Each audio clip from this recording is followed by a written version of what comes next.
Well, relax a few minutes and take a break and let our Walt Grayson tell us a story about a place nearby where lore was born so long ago.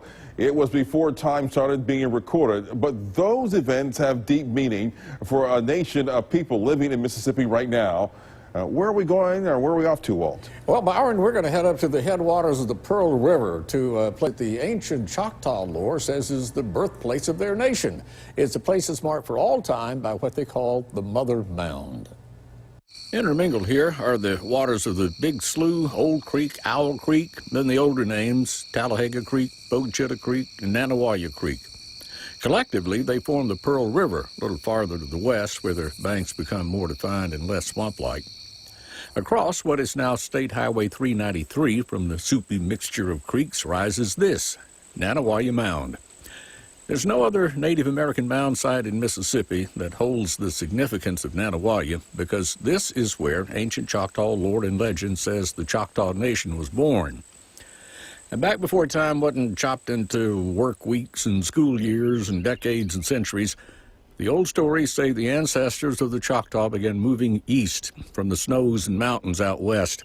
And for about as long as the Israelites wandered the wilderness, the people followed the leanings of a pole, stuck upright at evening encampment, but tilting in the night, pointing the way for the next day's travels, until they got here, on the dry ground just the other side of the swamp fed by all those creeks, and the pole stayed upright the next morning. So here they stayed and built the mound, Nanih Mound, perhaps containing the bones of the dead who passed away along the journey. It's known as the Mother Mound, and many people of the Choctaw Nation swore they would never leave it as long as it stood, and many didn't during the Trail of Tears removal when others were dispersed to Oklahoma.